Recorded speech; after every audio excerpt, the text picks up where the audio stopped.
khususnya kita yang ada di kelompok ini. Alhamdulillah, wa syukurillah, wala haula wala quwata illa billah. Kita sudah selesai soma, istirahat sejenak, dan sholat, makan, kemudian kita kumpul lagi. Ini sampai dengan 3 jam pembelajaran ke depan. Tidak salah sampai jam 15 ya. Jam 15 lewat 15 menit. Karena 3 jam pembelajaran itu dikali 45.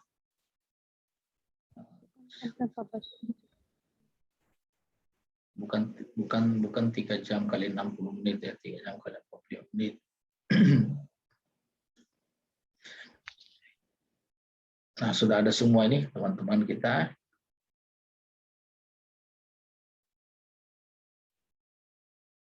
Saya ingin melanjutkan acara diskusi kita, yaitu pemaparan tugas World of Government dari kelompok 2. Nanti singkat-singkat saja ya. Nah, oke, silakan kelompok 2. Saya beri waktu kesempatan. Saya menyimak saja ya. Terima kasih banyak. Terima kasih banyak Pak sebelumnya atas kesempatan yang diberikan kepada kami, kelompok 2, untuk memaparkan hasil diskusi kami mengenai kasus pelanggaran World of Government. Sebelum itu, izinkan saya untuk memperkenalkan diri. Saya atas nama Nurmi, ahli media kebidanan, unit kerja Puskesmas Bahodopi, selaku ketua kelompok dan moderator pada presentasi hari ini. Dan ada pun anggota kelompok saya, ada Titik Tri Aryati, ahli media kebidanan, unit kerja Puskesmas Bahoman TV. Ada Rahmawati, ahli media kebidanan Puskesmas Bohonsuai. Kiki Sakti Paramban, ahli media kebidanan UPT Puskesmas Ulu Nambo. Dan ada Dian Marlina dari Puskesmas Laveu. Izin sebentar Pak, mohon untuk Rahmawati untuk menampilkan slide-nya saya. Saya kesulitan screen di sini, belum mengerti. Izin share Pak.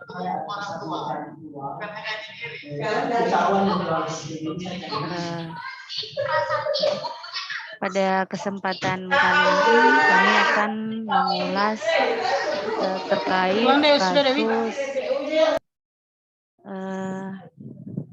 kasus lupa dihapusin, penyelenggaraan pelayanan WOG yang kami ambil, yaitu dari kasus pekerjaan Jalan Trans Sulawesi di Polowali Mandar yang mengakibatkan ada sekitar 94 kasus laka lantas. Untuk selanjutnya saya serahkan kepada Ibu Rahmawati untuk memaparkan materinya. Baik, terima kasih atas kesempatannya. Assalamualaikum warahmatullahi wabarakatuh. Kami kelompok 2 akan memaparkan tentang pelayanan publik yang tidak menerapkan dasar penyelenggaraan pelayanan World of Government dengan judul kasus pekerjaan Jalan Trans Sulawesi di Sulawesi Barat mengakibatkan 94 laka lantas. Dari berita di atas dapat kita ketahui telah terjadi sebanyak 94 kasus kecelakaan lalu lintas di Jalan Trans Sulawesi, khususnya di area proyek rekonstruksi jalan. Penyebab kecelakaan karena adanya bekas galian pekerjaan proyek tersebut yang tidak cepat ditimbun. Kemudian Sahari Mula, selaku Kepala Proyek PT Bumi Karsa menjelaskan terkait galian tersebut. Setelah digali, ternyata base-nya rusak, jadi tidak bisa langsung ditutup. Untuk menjaga kualitas menghindari keretakan jalan, pihaknya harus mengajukan dulu karena tidak termasuk dalam kontrak, namun masih menunggu persetujuan direksi untuk bisa dilanjutkan. Kasat Lantas Polres Polewali Mandar AKP Adrian Kopong mengatakan tidak ada koordinasi selama ini yang dibangun oleh pihak pelaksana proyek. Bisa mengundang kami untuk bagaimana membicarakan kendala yang ada. Kami siap atasi, jelasnya.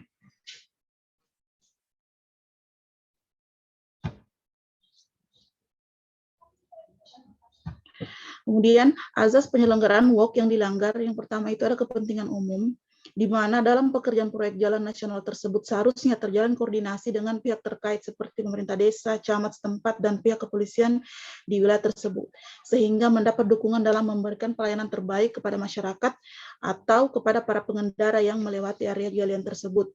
Kemudian yang kedua, kesinambungan hak dan kewajiban.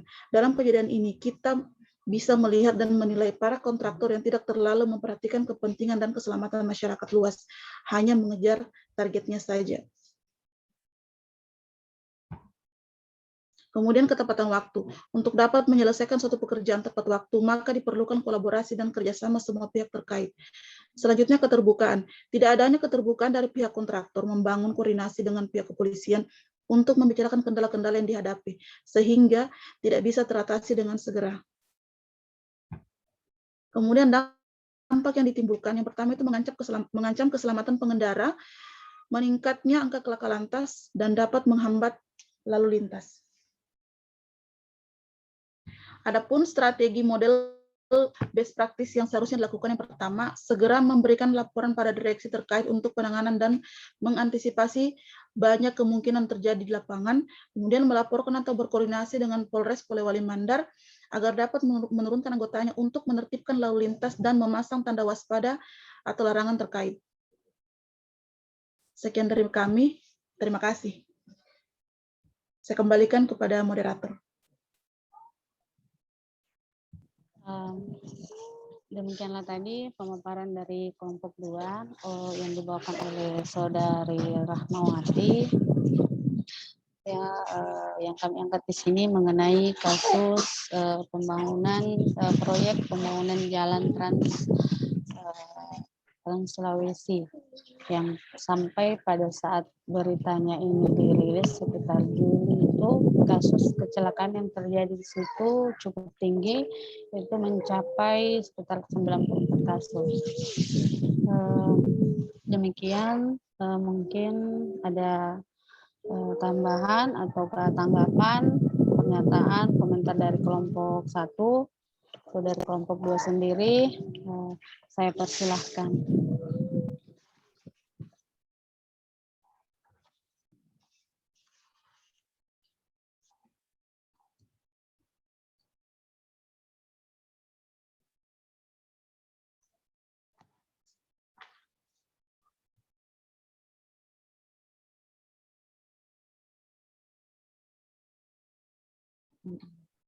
Bagaimana teman-teman yang lain atau dari kelompok 2 ada yang ingin ditambahkan mengenai nilai-nilai WOG, asas-asas penyelenggaraan WOG yang dilanggar ataupun dari solusinya?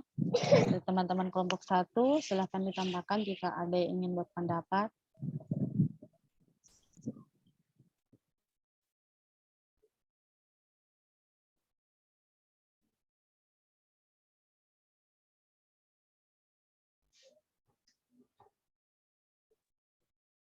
Coba lihat solusinya lagi, Kak. Slide.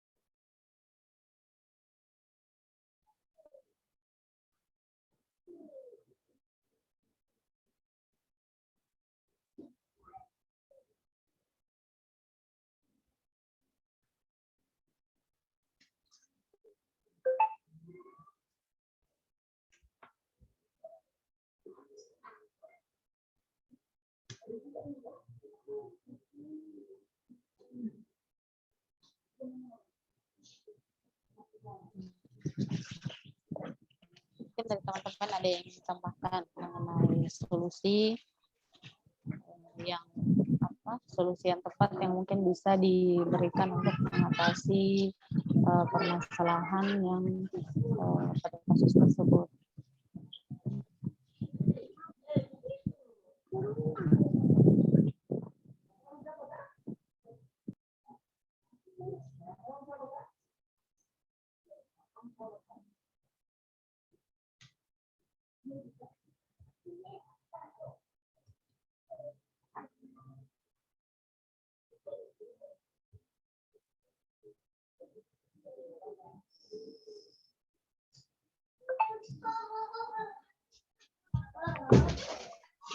Bisa dikasih like di prinsip WOG?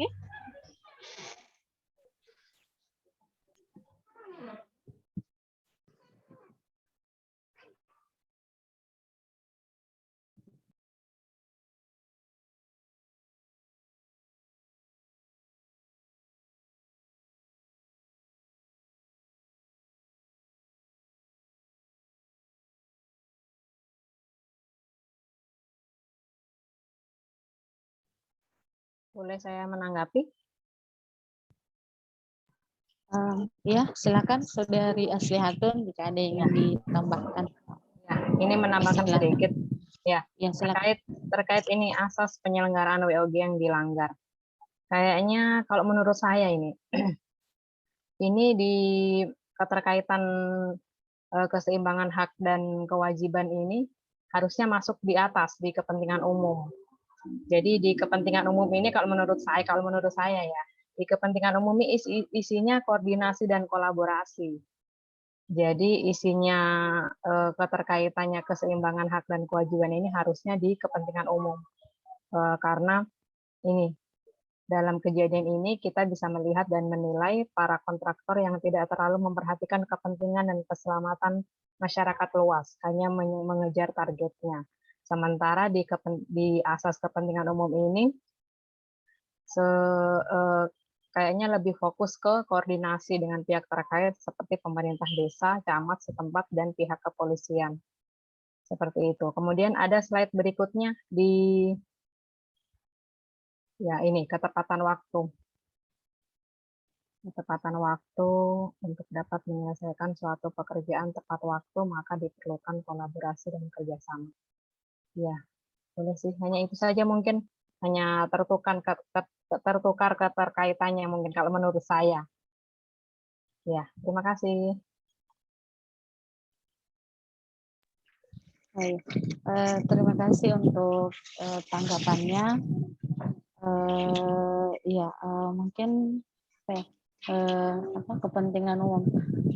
Di sini kita bisa melihat bahwa memang dalam untuk menyelesaikan urusan yang melibatkan kepentingan umum itu ya pertama itu tadi memang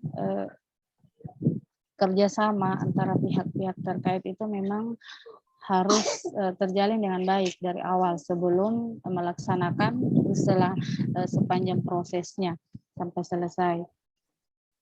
Ya, terima kasih untuk tanggapannya. Silahkan untuk Dr. Desi, mungkin ada yang ditanyakan ataupun ada tambahannya. Waalaikumsalam. Saya mau menambahkan saja, Ibu Nurni, di asas penyelenggaraan WOG yang dilanggar, mungkin bisa dimasukkan akuntabilitas sama keprofesionalan, karena di mana si pekerja proyek ini kurang bertanggung jawab ya, tidak menyelesaikan tepat waktu jalan yang dibuatnya, sehingga banyak terjadi kecelakaan. Kemudian keprofesionalannya pun jadi terlihat di situ kurang profesional, jadi mereka tidak membuat jalan itu dengan baik dan benar dan dalam waktu yang tepat untuk diselesaikan. Mungkin itu saja yang bisa saya tambahkan di asas penyelenggaraan WOG yang dilanggar. Terima kasih. Ya, terima kasih untuk Dr. Desi ya, memang benar ya, untuk menyelesaikan setiap pekerjaan itu memang sangat diperlukan keprofesionalan. Ya, ini masukan yang sangat bagus. Terima kasih banyak. Dan mungkin masih ada dari teman-teman yang lain dari kelompok 1 yang ingin ditambahkan ataupun ada yang ingin bertanya.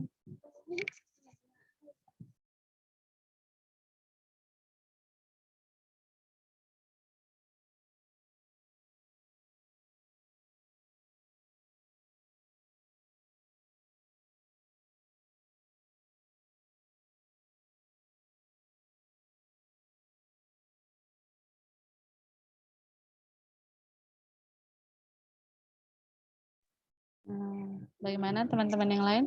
Apakah memang sudah sudah jelas semua?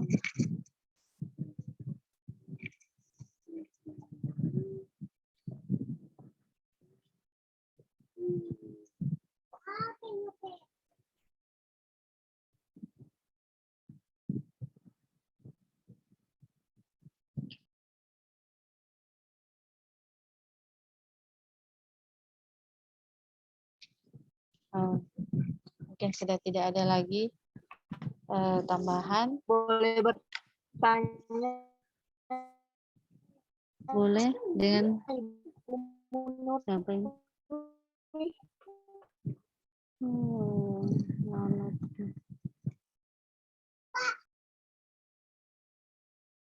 Ya, silahkan.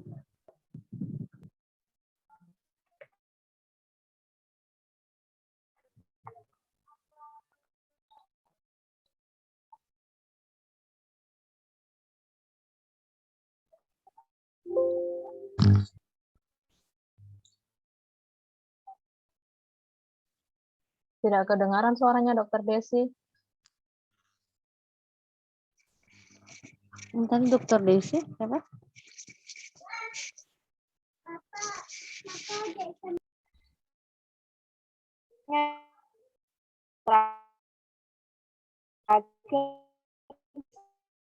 Jaringannya dokter. Mohon maaf dok, tidak terdengar. Kalau kamu pakai Assalamualaikum. Assalamualaikum. Ya, waalaikumsalam dok. Silakan dok. Yang saya mau tanyakan tadi di kolaborasi itu hanya ada petugas proyek sama pihak kepolisian. Apakah dinas pekerjaan umum tidak bisa dimasukkan ke dalam kolaborasinya atau bagaimana ya? Terima kasih. Oh iya dok, makasih banyak.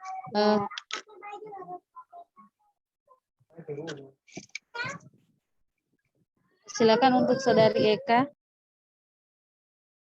Ya, terima kasih atas kesempatannya.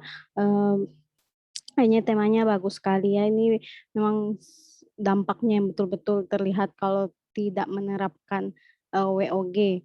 Nah, apalagi ini tentang betul-betul ke fasilitas umum, jalanan ya. Jadi semuanya lewat, bukan cuma untuk pasien lagi sakit, semuanya orang lewat di jalanan. Nah, ini bagus sekali untuk kelompok 2 ini ambil berita ini.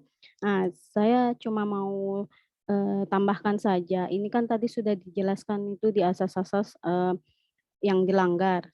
Nah, terus tapi di solusinya itu cuma menuliskan solusinya cuma 2, kolaborasi sama sama polisi kayak gitu ya, sama polisi sama apa itu sama PT-nya tersendiri. Nah, itu kalau bisa mungkin ditambahkan juga itu kolaborasi sama PU tadi seperti yang kata Dokter Desi atau sama masyarakat. Biasanya kalau ada pekerjaan jalan gitu, masyarakat yang dekat-dekat pekerjaan jalan itu pasti diberitahu terlebih dahulu ya, seperti itu. Terus itu masyarakat ya seperti itu saya mungkin tambahkan di solusinya bisa ditambahkan.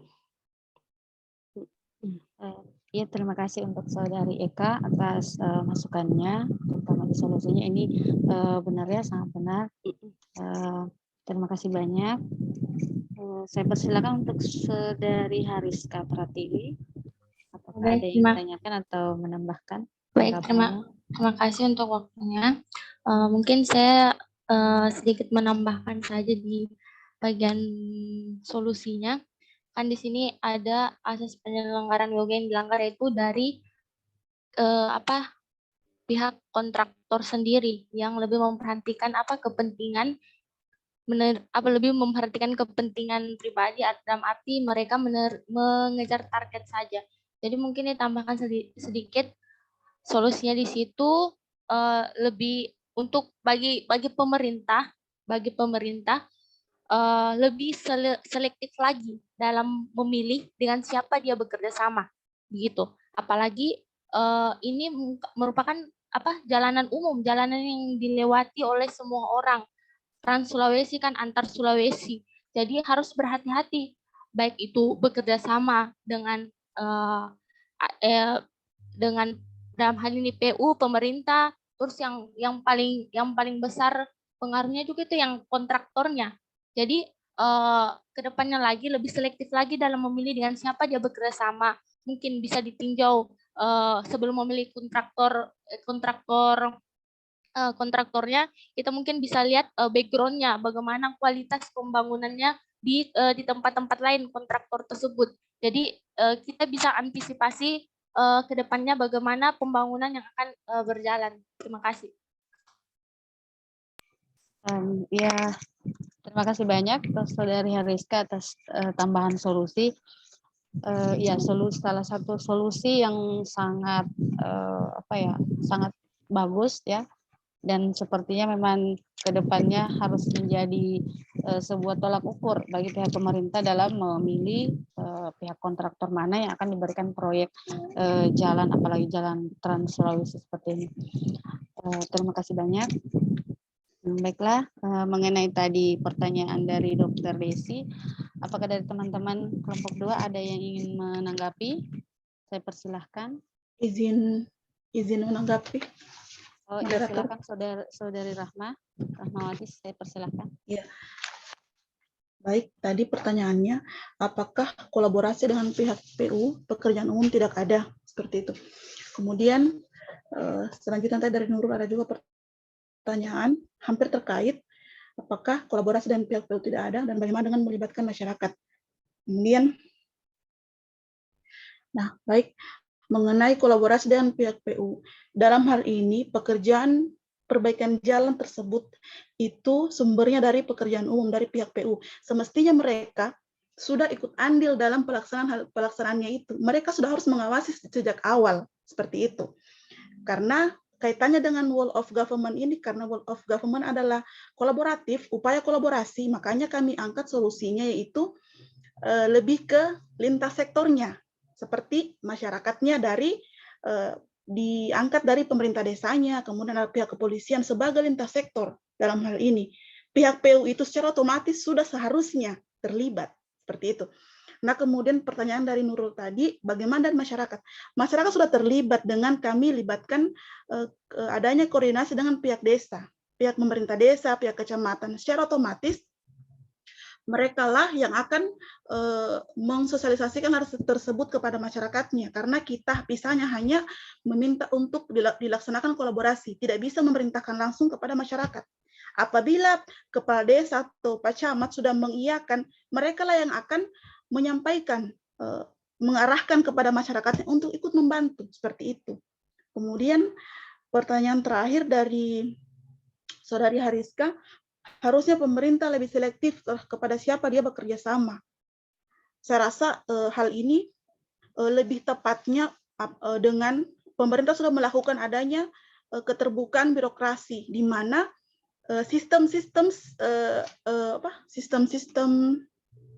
tender-tender itu dibuka dengan sistem online, supaya tidak adanya upaya-upaya dari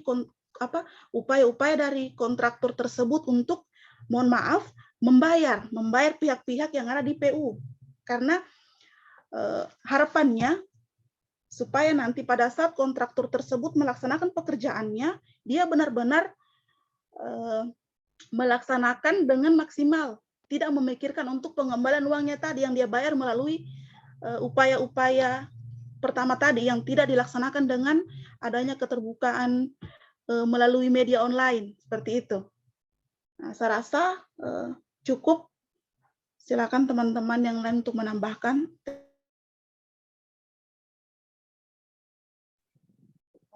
Ya, terima kasih. Itulah tadi saya mungkin bisa mengambil garis merahnya dari tanggapan, dari pertanyaan, tanggapan, dan penjelasan.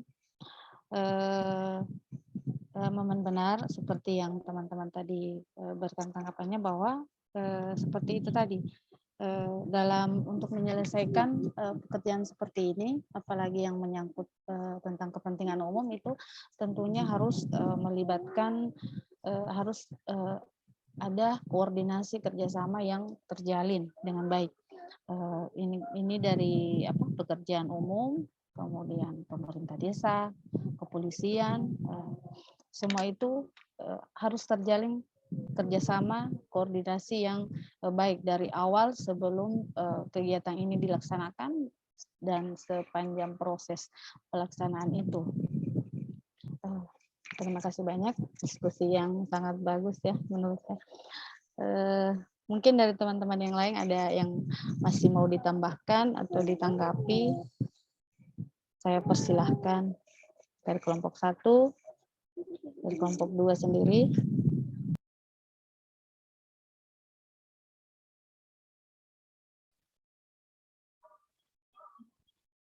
Kalau memasang tanda larangan itu kewajibannya siapa? Si proyek atau kepolisian? Coba slide yang di atas ya, ada itu. Saya tidak kasih masuk. Enggak, maksudnya kalau menurut teman-teman. Kalau menurut teman-teman bagaimana? Itu baiknya sih dilakukan koordinasi antara pihak proyek dengan pihak kepolisian. Dari pihak proyek memang sudah ada, kan biasa kan ada di jalan yang sementara dibangun itu kan ada biasa tanda kan, awas Ya, biasanya ada galian. Ya. Tapi kalau untuk kasus seperti ini, apalagi sampai menimbulkan banyak kejadian, seharusnya memang dari awal sudah harus ada koordinasi. Jangan menunggu 1, 2, 3 kejadian baru di ini. Seharusnya dari awal. Misalnya sudah ada 1 kejadian. Maksudnya dari situ pihak kontraktor ini sudah bisa memikirkan, oh ini sudah harus ada tindak lanjutnya. Iya, harusnya begitu. Ketika belum bekerja, ketika material sudah datang saja, itu harusnya tanda larangan itu sudah harus ada. Yes, betul sekali. Ini berarti tidak ada karena sampai segitu banyaknya kasus kecelakaan. Ya, dengan molornya waktu karena sambil menunggu persetujuan direksi, penyetujuan karena di luar daripada kontrak, seharusnya itu bisa dipikirkan antisipasinya. Iya. Mungkin dari teman-teman yang lain masih ada yang ingin ditambahkan.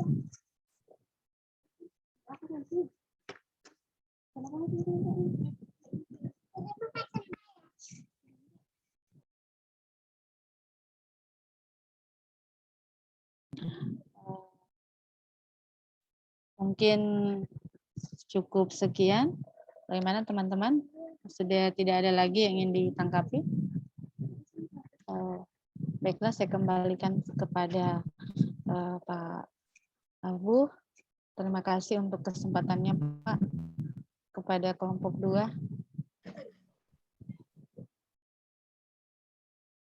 Terima kasih adik-adik dari kelompok 2. Nurmi, Kiki, Titi, Rahmawati, dan Dian sudah mengangkat satu kasus tentang laka lantas, ya, itu akibatnya itu dampak yang ditimbulkan banyaknya kecelakaan lalu lintas di poros jalan Trans Sulawesi di Sulbar. Ini luar biasa, ini 94 laka lantas. Hanya saja tidak dirinci di sini, berapa yang meninggal dunia, berapa yang luka parah, berapa yang cacat seumur hidup, cacat sementara. Tapi yang jelas kasus laka lantasnya banyak sekali, 94. Pemilihan daripada kasus oleh kelompok 2 ini juga sangat enak mengulasnya. Karena sejak awal dia dipahami dulu isinya, isi daripada wall of government, nilai-nilai dasar atau prinsip-prinsip WOG dan dampak yang ditimbulkan, kemudian melihat kasusnya. Itu lebih mudah. Nah, tadi dengan mencoba melihat atau juga diawali dari mendeskripsikan kasus, kemudian juga melihat asas WOG apa saja yang dilanggar, ada kepentingan umum, ada keseimbangan hak dan kewajiban, ketepatan waktu, tapi ditambahkan, itu yang keren itu, ditambahkan oleh teman-teman dari kelompok 1. Ternyata banyak yang bisa dikaitkan lagi di situ, antara lain tadi akuntabilitas, kemudian juga dengan melihat profesionalismenya. Nah, ini luar biasa ini pendalaman pemahaman kalian di kelompok 2 maupun kelompok 1 yang sebagai pemberi saran atau memberikan pertanyaan. Nah, saya melihat pendalaman saudara di kelompok 1 dan 2 secara bergantian ini sudah bagus, sudah sangat memahami, kira-kira begitulah ilustrasi memahami dan mendalami prinsip kerja daripada wall of government ini. Memang ini istilah sulit kita tidak di Indonesia kan ya, kita pakai utuh ya, wall of government, yang pasti bahwa ini adalah sistem kerja dari pemerintah yang bekerja secara lintas sektor, artinya secara kolaborasi, secara terintegrasi. Karena secara kolaborasi, terintegrasi itu lebih efisien, lebih efektif, memberikan pelayanan publik yang lebih bagus. Itu maksudnya itu. Kalau kemarin di pembelajaran awal itu saya banyak mencontohkan juga ada seperti ini di kepentingan pelayanan umum, tentang jalan, parit, got, PLN, nah, itu seperti itu. Lintas sektor itu yang kolaborasi yang tidak bagus. Kolaborasi yang bagus itu misalnya di mall pelayanan publik 1 jam saja orang datang, tapi karena ada integrasi, kolaborasi, udah izinnya sudah dapat, izin usahanya sudah dapat. Mungkin kalau tidak berkolaborasi, tidak terintegrasi, ya mungkin seminggu, mungkin 2 minggu. Nah, itu best practice-nya. Nah, juga yang saya garis bawahi di sini bahwa masalah ini sebetulnya ada di pemerintah, ada di SNU, di PU itu sebagai pemilik, sebagai owners, pemilik daripada pekerjaan itu.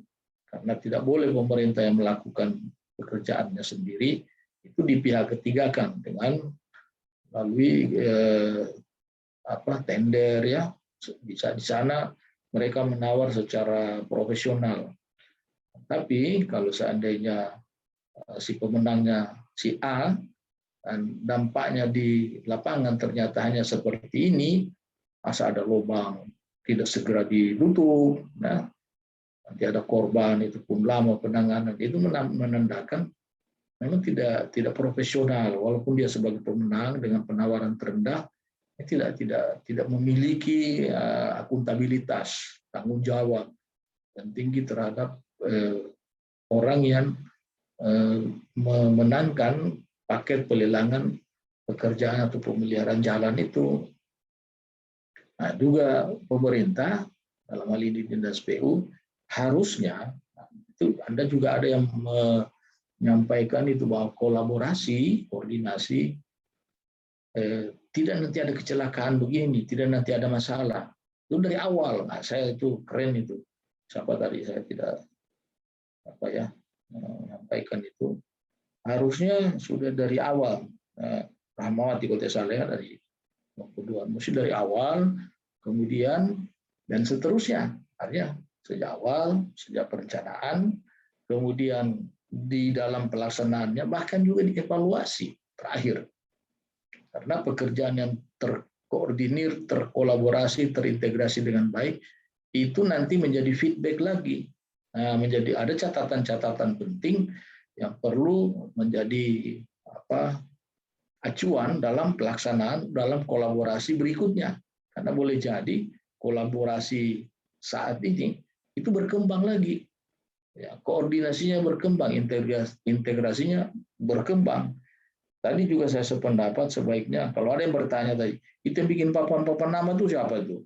Itu satu pertanyaan bahwa masih ada institusi yang kurang di situ. Ya, apakah misalnya dinas perhubungan bagian lalu lintas darat, bagian kepolisian menangani lalu lintas, ya. Kemudian dari pihak si kontraktor itu sendiri ya. Jadi tiada hari tanpa koordinasi, tiada hari tanpa kolaborasi. Ini kekurangan kita. Umumnya nanti belepotan dengan masalah baru undang sana, undang sini, undang sana. Itu sangat keliru sebetulnya. Sejak awal, saya sependapat tadi, saya katakan bahwa kolaborasi, koordinasi, integrasi sejak awal. Bukan nanti ada masalah baru kita boro-boro. Nah, kalau sudah terlanjur ada memakan korban 94. Saya yakin 94 itu bukan cuma karena patah apa semua, ada yang meninggal di situ. Pasti ada yang meninggal. Ada korban nyawa sudah seperti itu. Itu dampak ya, dampaknya. Dan makin melebarlah dia kalau seandainya ini pembiaran dari pihak-pihak yang terkait. Saya kira dari sisi pemahaman terhadap materi pembelajaran World of Government, kelompok 2 ini juga dapat. Tapi dapat juga karena dipicu pertanyaan-pertanyaan dari kelompok 1 yang memang juga paham sudah. Jadi ketemu antara ruas dengan buku, ketemu dengan mur, paham ketemu paham, pancing memancing, lebih dalam, dan lebih dalam. Oke, tentang WOG kita sudah bisa selesaikan, dan saya sekali lagi mengapresiasi Anda ini, khususnya kelompok 2 yang sudah menyampaikan kasus kelompoknya, kasus kelompok yang sudah menayangkan dan menjawab, menerima saran, masukan, pengayaan dari teman-teman dari kelompok 1. Baik, kepada kelompok 2, dari Nurmi, kemudian juga Titi, kemudian Kiki, ada Rahmawati, ada Dian di sana. 5 orang ini orang-orang hebat di kelompok 2. Saya beri aplaus yang meriah. Mari kita beri aplaus yang meriah padanya. Terima kasih. Selanjutnya, ini ngos-ngosan juga bolak-balik ini. Satu lagi, sebetulnya bisa langsung bahas satu kali, tapi biar tahu ya, oh di sini nanti tahu, oh ini barang tidak bisa dipisahkan. Coba pelayanan publik sama WOG apa bisa dipisahkan? Nah, itu sudah mulai tahu kan, bahwa ternyata memberikan sesuatu yang terbaik kepada masyarakat. Nah, jangan coba-coba kerja mandiri.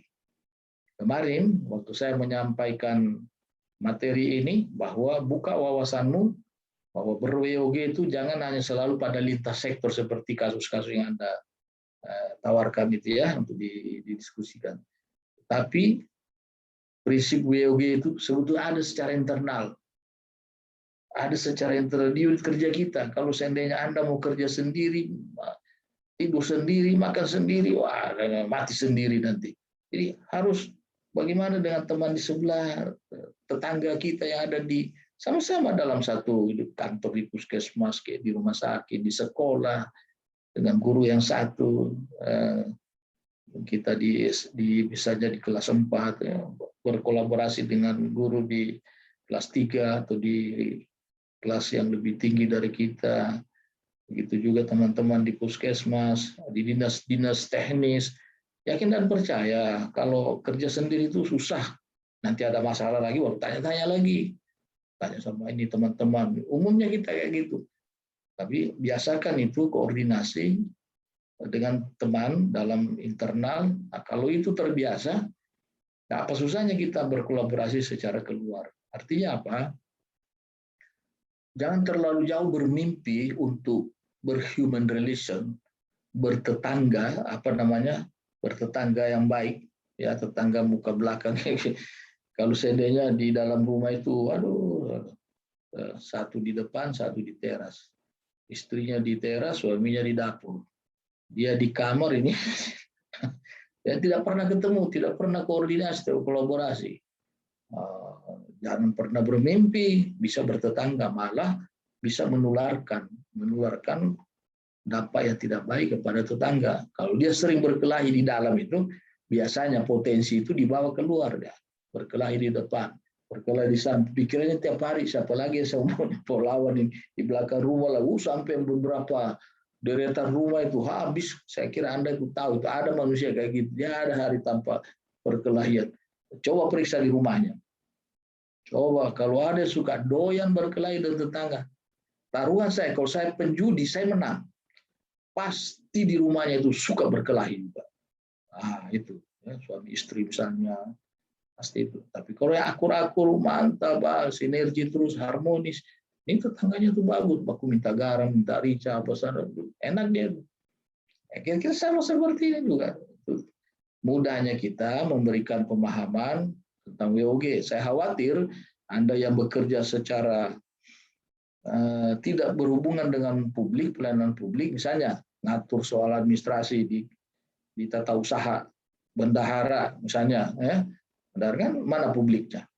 Nah, soal kepegawaian, mana publiknya?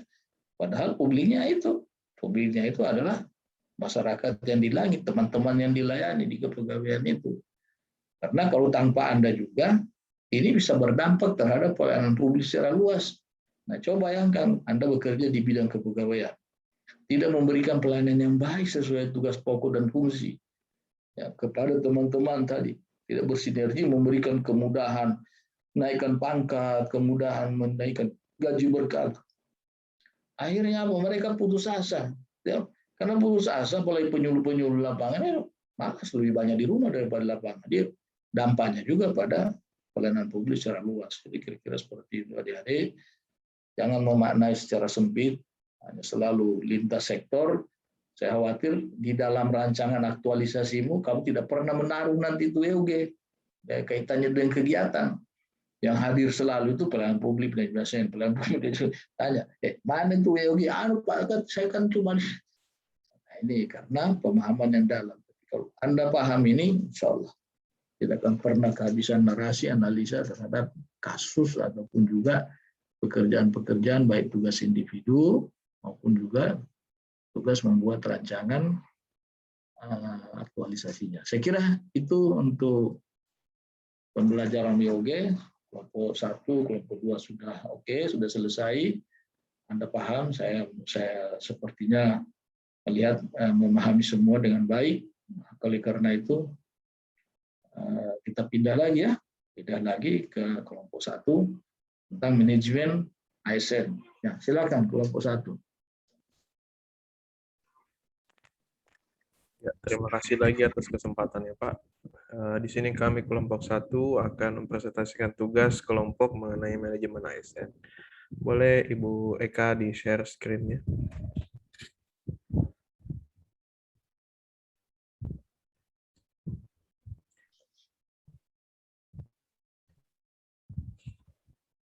Oke, boleh sekalian dipresentasikan?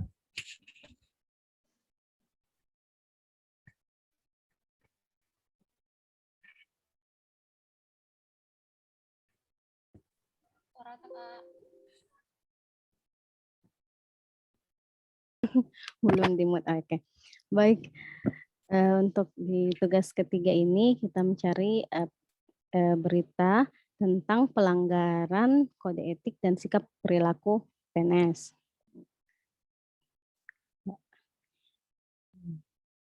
Ya, ini kami mengambil berita tentang oknum PNS Pemda Kabupaten Morowali yang diduga memiliki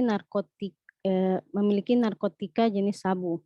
Ya, deskripsi singkatnya ialah seorang oknum PNS laki-laki berusia 47 tahun berinisial H ditangkap oleh pihak BNNK Morowali karena kepemilikan narkotika jenis sabu seberat 0,28 gram.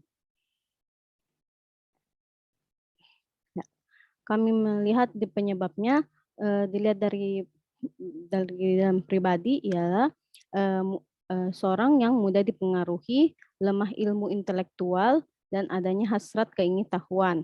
Ditambah dengan penyebab dari lingkungan ialah pengaruh buruk lingkungan, bergaul dengan orang-orang yang tidak taat hukum, dan masih banyaknya peredaran narkoba. Lalu ada akibat dari pemakaian narkoba ini ialah rusaknya persatuan dan kesatuan, merusak stabilitas nasional, mentalitas dan moralitas manusia Indonesia di masa depan. Terus ada gangguan kesehatan fisik, mental, dan kehidupan sosial. Lalu membahayakan kehidupan bangsa dan negara.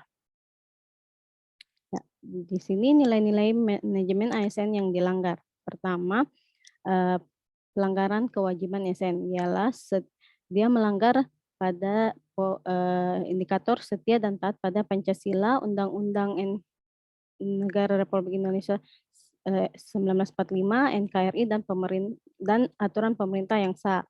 Kedua, melanggar ketentuan peraturan perundang-undangan. Dan ketiga, pelanggaran yang menunjukkan integritas dan keteladanan dalam sikap, perilaku, ucapan, dan tindakan kepada setiap orang, baik di dalam maupun di luar kedinasan. Pelanggaran kode etik ialah melanggar indikator memegang teguh nilai dasar ASN dan selalu menjaga reputasi dan integritas ASN. Ya, di sini solusi pertama meningkatkan ilmu spiritual bagi tiap individu PNS. Kedua, melakukan kerjasama dengan BNNK Morowali untuk melakukan screening berkala bagi setiap PNS di lingkup Morowali. Ketiga, melakukan tindakan tegas sesuai dengan peraturan yang berlaku kepada setiap oknum PNS yang terlibat dalam masalah narkotika. Keempat, menentukan hukuman yang berat bagi PNS yang terbukti melanggar kode etik. Kelima, melakukan bimbingan pengembangan intelektual rutin. Keenam, ya, melaporkan kepada pihak yang berwajib jika mengetahui ada PNS yang memiliki sikap dan tingkah laku yang mencurigakan. Sudah. Oke, terima kasih Bu Eka. Sekian Ya. tadi presentasi dari kelompok kami mengenai manajemen ASN. Untuk kelompok 2 mungkin ada pertanyaan atau penyanggahan atau tambahan, boleh diutarakan. Terima kasih.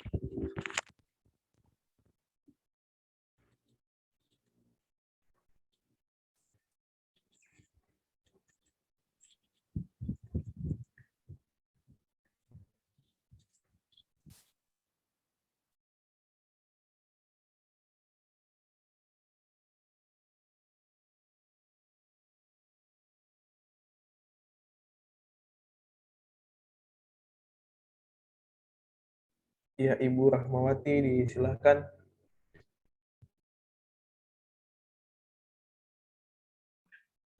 Baik, terima kasih. Bismillahirrahmanirrahim. Assalamualaikum warahmatullahi wabarakatuh. Waalaikumsalam warahmatullahi wabarakatuh. Tadi di salah satu slide ada diangkat tentang penyebab dari seorang oknum PNS yang ini kepemilikan narkoba jenis sabu. Di sini ada penyebab secara pribadi dan lingkungan. Setelah melihat beberapa item-item yang ada, saya tertarik di bagaimana cara teman-teman bisa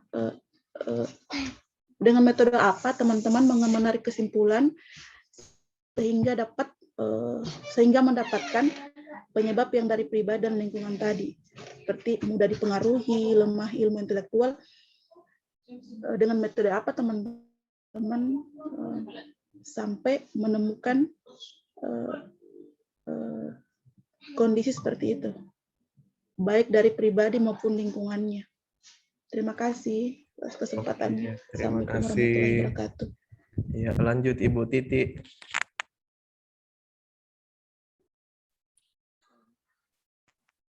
Terima kasih. Assalamualaikum warahmatullahi wabarakatuh.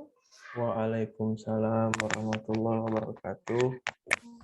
Di penyebab ini yang Boleh dikasih besar suaranya, Bu? terkait penyebab yang dari lingkungan. Di sini ada peredaran narkoba yang saya mau tanyakan. Peredaran narkoba yang masih banyak ini, apa yang menyebabkan sampai ini bisa terjadi? Maksudnya peredaran narkoba masih banyak khususnya di Kabupaten Morowali, kan ini kasusnya di Kabupaten Morowali. Jadi apakah karena pihak-pihak yang berwenang yang terkait dengan kasus narkoba ini belum maksimal dalam memberikan pelayanan, atau karena apa gitu? Kemudian di slide ke-6 dari solusi, di situ ada bimbingan pengembangan intelektual rutin. Yang saya mau tanyakan, menurut teman-teman, kira-kira bimbingan seperti apa yang bisa dilakukan, kemudian yang efektif terhadap seseorang yang mungkin sudah terlanjur terjerumus di dalam kasus narkoba. Terima kasih. Ya, terima kasih atas pertanyaannya, Bu Titi. Ada lagi yang ingin bertanya?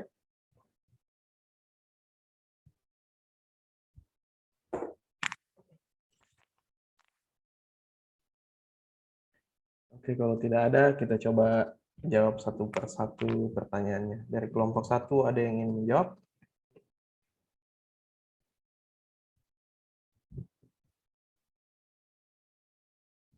Oke, kalau begitu saya akan coba menjawab.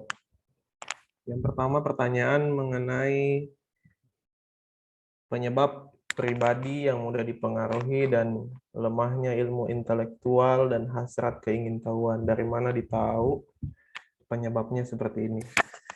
Jadi sebagai pengenalan, saya selain di rumah sakit, saya juga dokter BNN Morowali yang kebetulan juga yang asesmen pasien ini.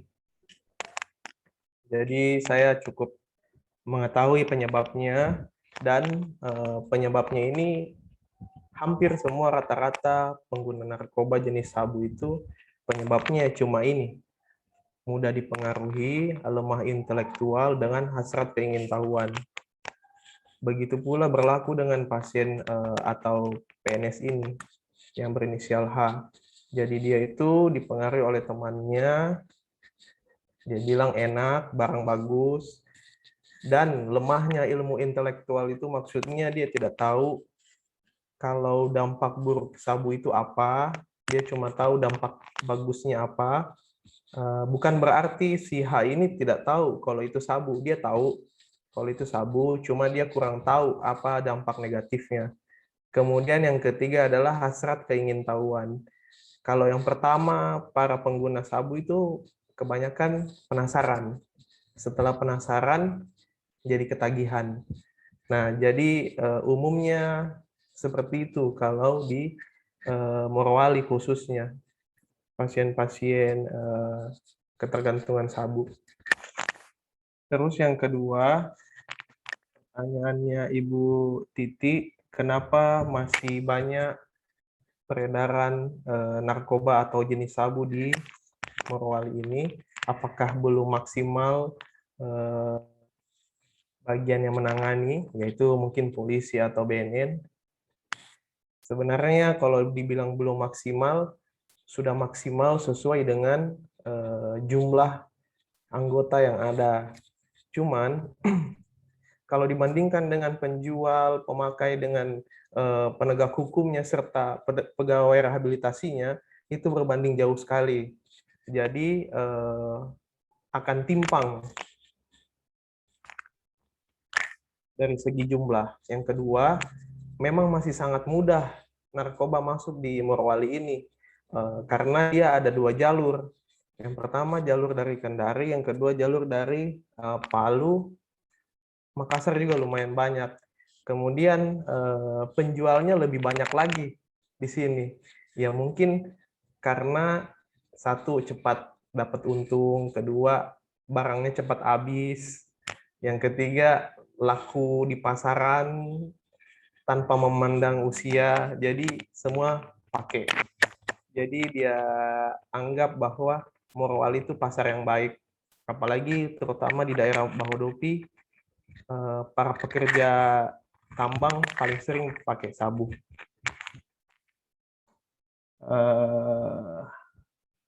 Itu mungkin yang saya bisa jawab untuk saat ini. Ya, Ibu Eka. Ya, itu tadi sudah dijawab sama Dokter Ariel. Saya cuma menambahkan, dokter kan selaku langsung dokternya. Nah, misalnya kita nih cuma mengira-mengira nih, bagaimana dapat tahu penyebabnya dari metode apa? Ya, kita gunakan metode analisisnya kita saja. Jadi kita banyak membaca, kan banyak buku-buku yang sudah menjelaskan apa penyebab seorang bisa terjerat narkoba. Itu sudah dijelaskan. Biasanya tuh kenapa ketahuan penyebabnya karena ada proses wawancara. Nah, itu pelaku-pelakunya itu diwawancara kenapa. Nah, dari situ diambil analisisnya. Oh, ternyata kalau dari pribadinya karena dia ini agak mudah dipengaruhi, lemah ilmu dan hasrat pengetahuan. Lalu ditanya lagi kenapa kok bisa kalau misalnya begitu kamu dapat dari mana ini barangnya? Dia pasti menjawab tentang dari lingkungannya. Nah, apalagi kalau lingkungan yang tidak taat aturan gitu, tidak takut hukum juga itu bisa mengakibatkan orang-orang terjerat narkoba. Jadi dari situ saja misalnya kita ini cuma bukan dokter yang langsung menilai ya pas pelaku-pelaku ini, ya kita analisisnya itu bisa dari membaca atau kita langsung pakai metode analisis saja gitu. Nah, terus pertanyaan tentang kenapa peredaran itu tadi sudah dijawab Dokter Ariel, karena banyak jalur-jalur yang bisa masuk dari Bahodopi, dari ada pelabuhan atau gitu. Terus BIMTEK rutinnya itu seperti apa? Nah, BIMTEK maksudnya bimbingan intelektual. Maksudnya itu bimbingan intelektual ini kan intinya tuh bukan cuman sesuatu yang bukan cuma bimbingan-bimbingan seperti itu gitu. Tapi ini bimbingan yang dimana itu kita dari pertemuan-pertemuan ini kita bisa menemukan solusi-solusi. Biasanya tuh kita tuh tidak bisa sendiri. Tidak bisa sendiri. Biasa ada pertanyaan-pertanyaan dalam otak. Aduh ini kenapa? Ini kenapa? Nah di sini nih tempatnya kita bertanya. Biasanya itu kalau BIMTEK itu kalau muslim itu dibawa sama Pak Ustadz atau apa. Nah, di situ bisa bertanya, misalnya ada keluh kesahnya kenapa? Nah, itu di situ karena kita kan makhluk sosial ya, tidak bisa sendiri gitu. Kadang itu butuh ada yang meringankan beban pikiran ini gitu. Jadi itu maksud dari bimbingan intelektual ini gitu. Nah, tapi bukan cuma agama gitu tapi pokoknya solusi apapun gitu. Nah, kalau sudah terjerat bagaimana? Katanya tadi kalau sudah terjerat narkoba ini bagaimana? Nah, itu tadi kalau dari berita ini si oknum PNS ini sudah langsung dipecat, langsung ditangkap, sudah langsung dipecat. Tapi kalau memang dia cara mungkin salah satunya supaya tidak terjun kembali direhabilitasi ya. Bagaimana Dokter Ariel, boleh ditambahkan? Oke, segitu saja. Kasih sedikit menambahkan bagaimana sanksinya. Jadi kalau mengacu kita pada Undang-Undang ASN nomor 5 tahun 2015 tentang apakah hukuman bagi seorang ASN yang terlibat langsung dengan narkotika. Jadi kalau di undang-undang tersebut dibilang bahwa yang menentukan ASN itu bersalah atau tidak kan pengadilan atau hakim. Nah, kemudian dilihat dari putusan hukumannya. Kalau misalnya putusan hukumannya di atas dari 2 tahun, maka otomatis akan diberhentikan dari PNS-nya. Kalau misalnya dia di bawah 2 tahun, nanti ada pertimbangan selanjutnya. Tapi yang jelas kalau di atas 2 tahun dia diberhentikan kalau menurut dari Undang-Undang ASN nomor 5 2015 ini. Nah, kemudian untuk pasien ini selain dia diberhentikan, itu kan dari institusi diberhentikan. Tapi kalau misalkan dari kasusnya tetap dia berjalan. Tergantung lagi dia direhabilitasi atau langsung dipenjarakan, tergantung dari barang bukti dengan dia statusnya apa. Dia statusnya sebagai pengguna, pengedar, atau bandar. Kalau misalnya dia hanya pengguna saja, tidak menjual, kemudian berat bukti kepemilikannya tidak cukup dari 1 gram, itu biasa putusannya akan direhabilitasi, tidak ditahan. Gitu.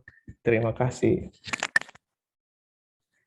Ya, Ibu Hariska mungkin ada tambahan dari pertanyaan? Baik, terima kasih waktunya.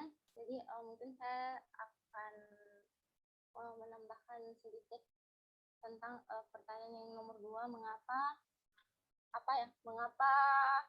Morowali masih peredaran narkobanya masih tinggi, masih ya begitu. Jadi mungkin faktor yang pertama itu kita ketahui sendiri bahwa Morowali itu merupakan wilayah industri. Kita bisa lihat di Bahodopi, jadi banyak sekali pendatang yang datang di sini, baik itu untuk mencari pekerjaan, untuk menjual, dan sebagainya. Jadi itu bisa menjadi jembatan penghubung mereka untuk menyelundupkan barang-barang seperti itu. Terus yang kedua mungkin karena faktor ekonomi. Nah, ini merupakan salah satu faktor yang paling kuat mengapa seseorang bisa mengedarkan narkoba, karena faktor ekonomi. Mungkin kita bisa lihat kembali bagaimana status ekonomi masyarakat Morowali itu sendiri. Apakah masih rendah atau apa, sehingga kenapa bisa peredaran narkoba ini masih sangat banyak di daerah sini. Terus untuk bimbingan intelektual seperti apa, mungkin seperti saya sebagai penyuluh kesehatan masyarakat bisa memberi intelektualkan ini erat hubungannya dengan kayak pengetahuan. Jadi mungkin saya sebagai kesehatan masyarakat bisa memprogramkan di rumah sakit itu sendiri, mungkin setiap 6 bulan sekali mengadakan penyuluhan yang bertema tentang narkotika. Itu untuk mengantisipasi atau dalam upaya preventif agar pegawai-pegawai rumah sakit bisa lebih untuk meningkatkan pengetahuan akan bahaya narkoba itu sendiri. Bukan hanya di instansi saja, tetapi sosialisasi dan penyuluhan itu bisa juga kita lakukan di sekolah-sekolah, atau kita ajarkan pada usia dini di bangku-bangku sekolah. Nah, mungkin itu saja yang bisa saya tambahkan. Terima kasih. Terima kasih Bu Hariska. Ya, boleh Ibu Rahmawati kalau ingin bertanya.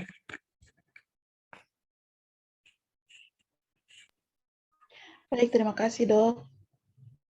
Kesempatan keduanya. Assalamualaikum warahmatullahi wabarakatuh.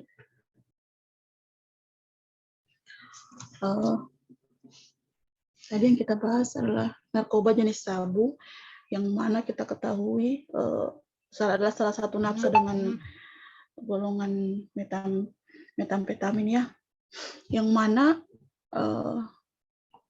orang yang mengkonsumsinya sistem sarafnya terstimulasi, jadi dia lebih berenergi, lebih percaya diri. Nah, kemudian kaitannya dengan hal itu, beberapa publik dari anggota dewan, public figure seperti artis, pada saat ditemukan menggunakan narkoba, banyak di antara mereka yang mengatakan bahwa sebagai yang digunakan untuk lembur karena jadwal padat, pekerjaannya banyak. Nah, pertanyaannya, jika saudara sebagai pimpinan suatu instansi, anggaplah rumah sakit, apabila terdapat salah satu staf Anda yang tertangkap dalam kasus narkoba dengan menyatakan alasan demikian, apa yang evaluasi seperti apa yang Anda lakukan sebagai atasan, sebagai pimpinan instansi? Terima kasih. Assalamualaikum warahmatullahi wabarakatuh. Waalaikumsalam. Terima kasih atas pertanyaannya. Kita beralih ke Ibu Nurmi, silahkan. Ya, terima kasih. Ini mengenai pernyataan dari Dokter Ariel tadi yang sempat ada saya dengar mengatakan bahwa di daerah Bahodopi itu ternyata banyak yang menggunakan narkoba ini terkhusus yang karyawan ini. Kalau tidak salah seperti begitu ya tadi, Dok? Iya, betul. Oh iya, terima kasih banyak, Dok, untuk bocorannya. Nah, ini, Dok, saya mau tanyakan, kira-kira kalau misalnya nih kayak misalnya Anda sebagai kepala puskesmas di sini, kira-kira dengan mengetahui ada hal seperti ini, kira-kira langkah ke depan yang diambil itu seperti apa? Terutama kayak misalnya saya di puskesmas, mungkin besok-besok akan ada saya temui kasus seperti ini. Itu saja, Dok. Terima kasih banyak. Terima kasih pertanyaannya.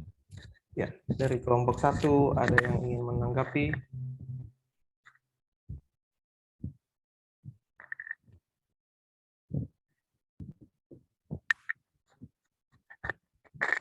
Oke, karena belum ada, saya coba untuk menanggapi pertanyaan dari Ibu Nurmi.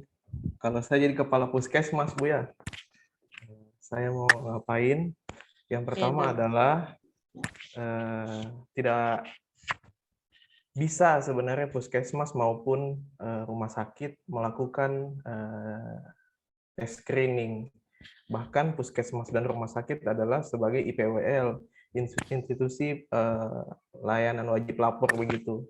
Jadi kalau ada orang yang mau direhabilitasi bisa langsung ke puskesmas, nanti puskesmas langsung arahkan ke BNN. Nah, kalau saya jadi kepala puskesmas terkait dengan banyaknya klien sabu di Bahodopi ini, ya mungkin yang pertama adalah ya tadi mulai dari sosialisasi dulu.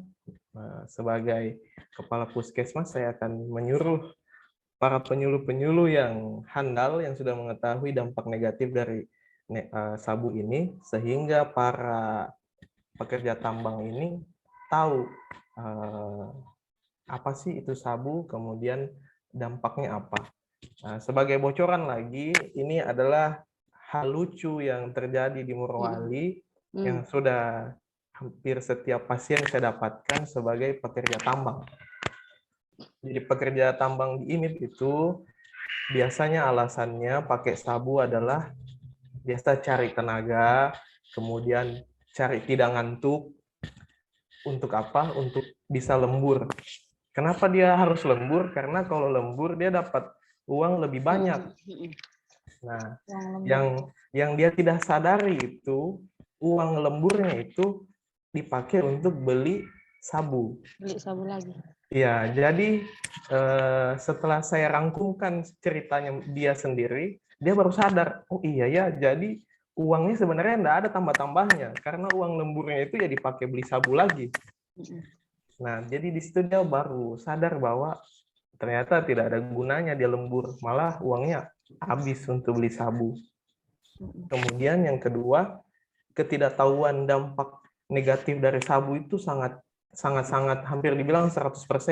Jadi mereka itu cuma tahu dampak positifnya apa sebagai stimulan, ya stimulan, tidak ngantuk, selalu on matanya, tapi nggak tahu dia kalau negatifnya juga banyak.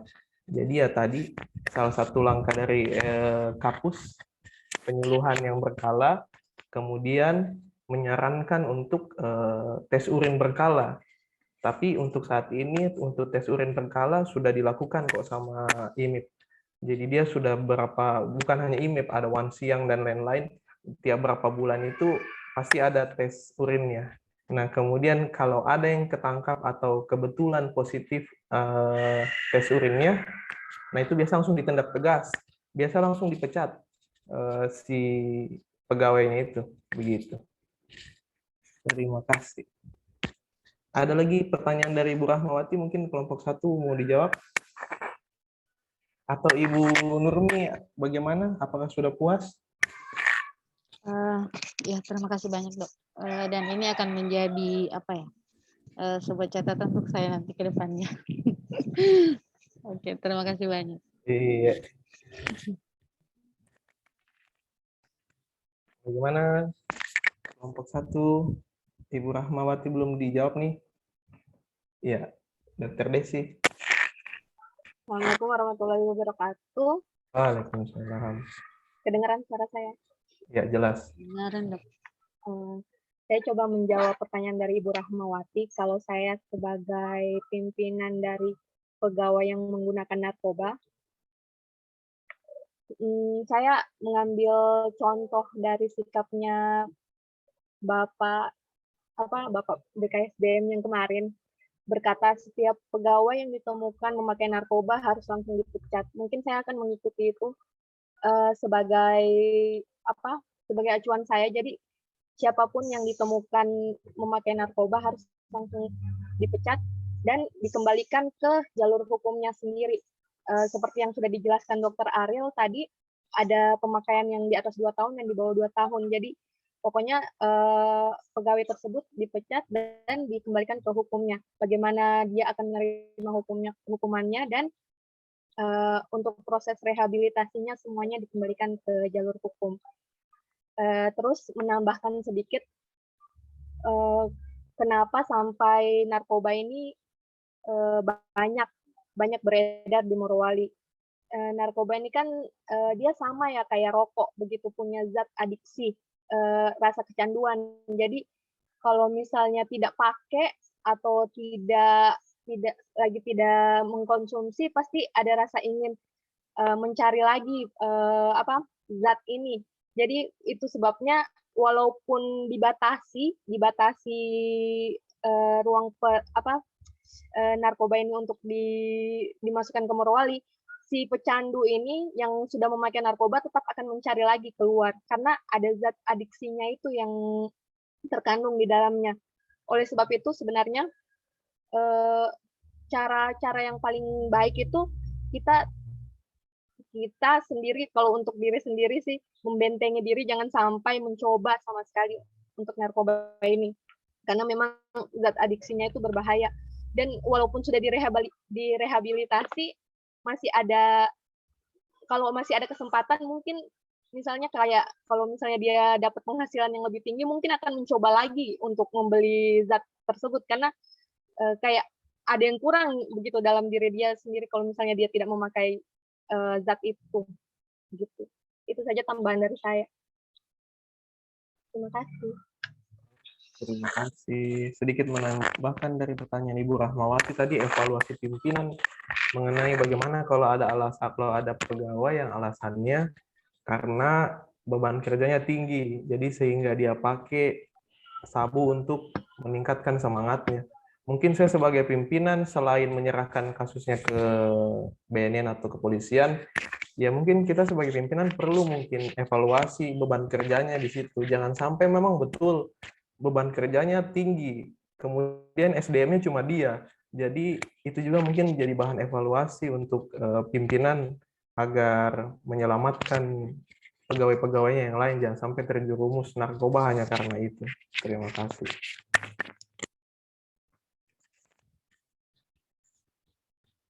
Oke, ada lagi yang mau ditanyakan dari kelompok 2 atau menanggapi?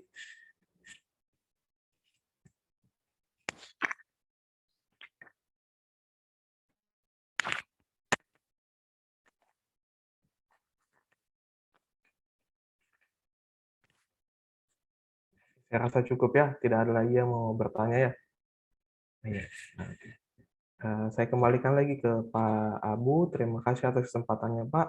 Sekian presentasi dari kelompok kami, Pak.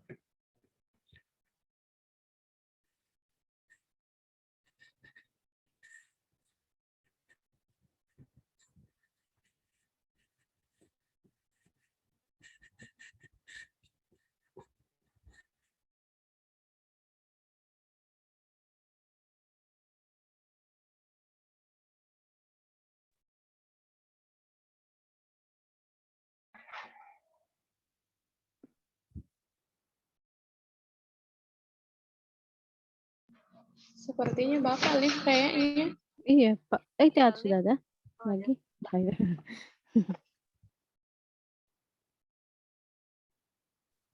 Ulangi. Di stop screen. Coba di-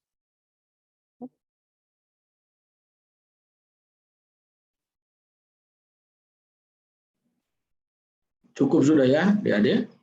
Iya Pak, sudah Pak. Ya, terima kasih. Memang sangat menarik ya perbincangan seorang oknum PNS yang melanggar kode etik dan sangat fatal ini. Langsung pada kelakuan atau perilaku yang tidak baik, yaitu memakai atau mengkonsumsi narkoba atau sabu.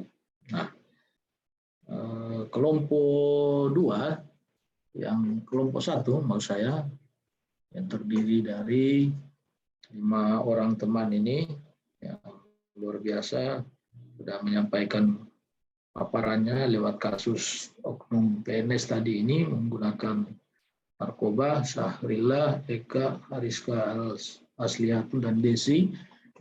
Saya menilai bagus pemilih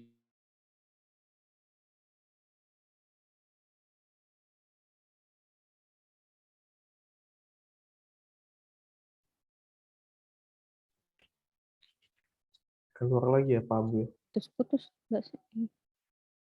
putus-putus ya. Iya Pak, putus-putus Pak. Iya sih. Suara tapak. Putus ya. Iya. Gimana?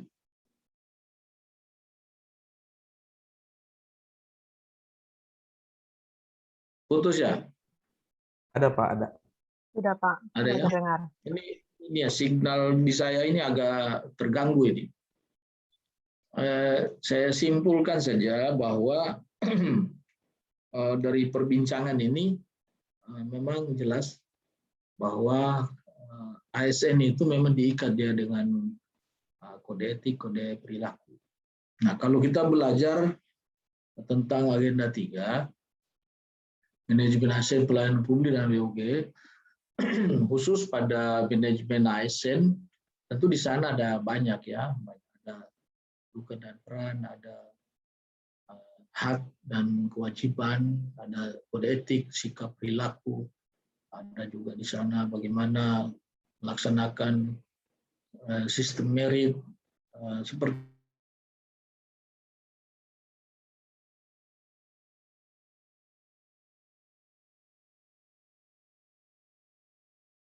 sikap perilaku. Saya mengapresiasi daripada tugas kelompok 1 ini sangat memahami apa yang harus dilakukan sebagai seorang ASN, yang harus memiliki kode etik, kode sikap perilaku yang sesuai dengan ketentuan.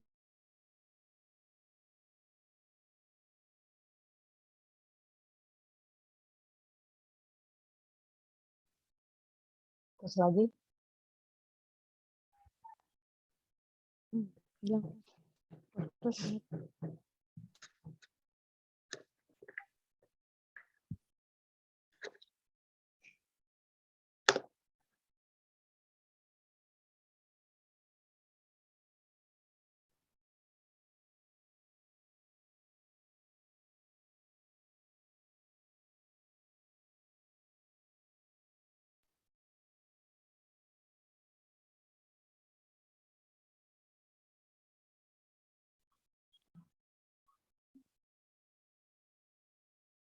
Ya, malah lift. Iya, Pak. Kayaknya jaringannya tuh Jaringan dia keluar. Jaringannya kayaknya. tiba-tiba.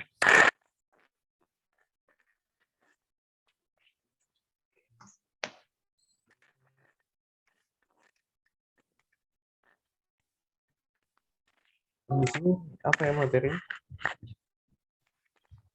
Tidak ada lagi pendalaman.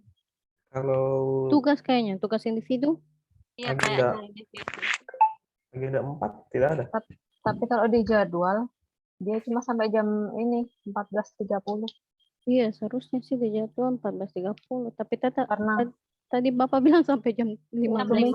Sampai 15.15. sampai jam 3 kata. Karena cuma 2 JP ini di jadwal.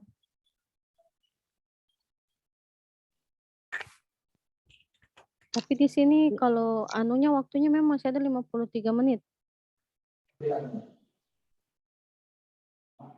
Sudah masuk. Belum.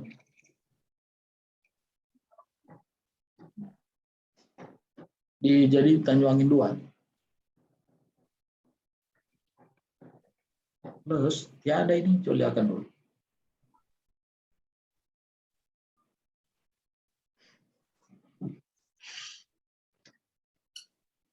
Signal saya ini bermasalah ya, saya keluar masuk dibuatnya ini. Tapi intinya bahwa Anda bagus ya, kelompok 1 membawakan materi ini, dan kelompok 2 juga saya apresiasi karena luar biasa.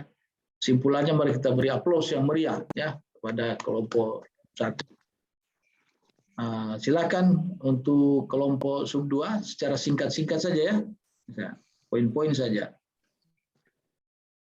Silakan. Ya Pak, terima kasih banyak untuk kesempatannya. Kembali lagi, kami dari kelompok 2 akan memaparkan materi terkait pelanggaran manajemen ASN. Ya. Boleh Saudari Kiki? Iya. Bisa di-share?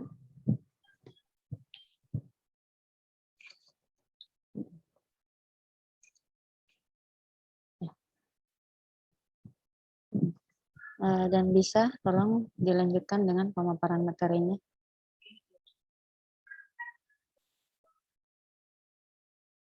Ya, baik. Terima kasih untuk kesempatan yang diberikan kepada saya.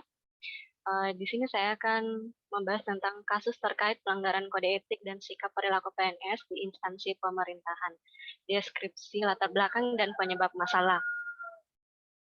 Di sini adanya oknum PNS yang menjual vaksin COVID secara ilegal di wilayah Sumatera Utara.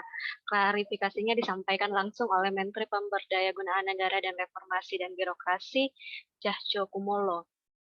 Banyak hal yang melatar belakangi menjadi penyebab. Yang pertama, miskin integritas dan akuntabilitas sebagai aparatur sipil negara.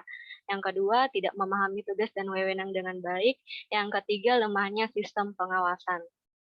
Nilai dasar manajemen yang dilanggar yang pertama itu kewajiban tidak menaati peraturan perundang-undangan karena melalaikan tugasnya dan melakukan pelanggaran hukum, tidak menunjukkan integritas dan keteladanan dalam sikap, perilaku, ucapan, dan tindakan kepada setiap orang baik di dalam maupun di luar kedinasan.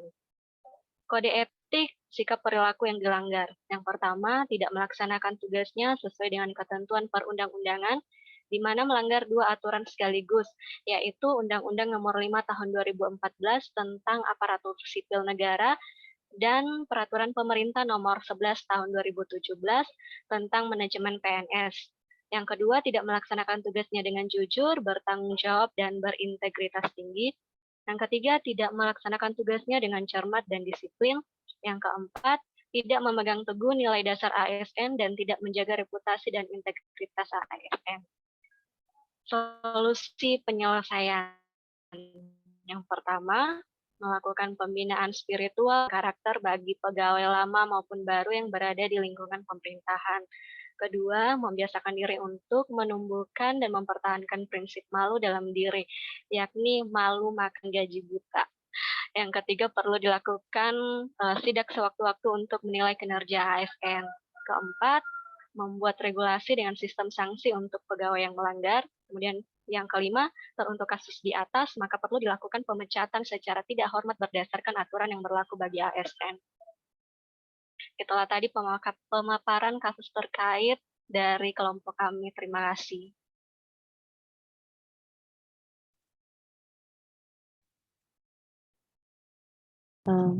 Demikianlah tadi pemaparan singkat dari kelompok kami oleh Saudari Kiki tentang adanya ASN yang memanfaatkan kondisi pandemi seperti ini untuk menguntungkan dirinya sendiri dengan menjual vaksin.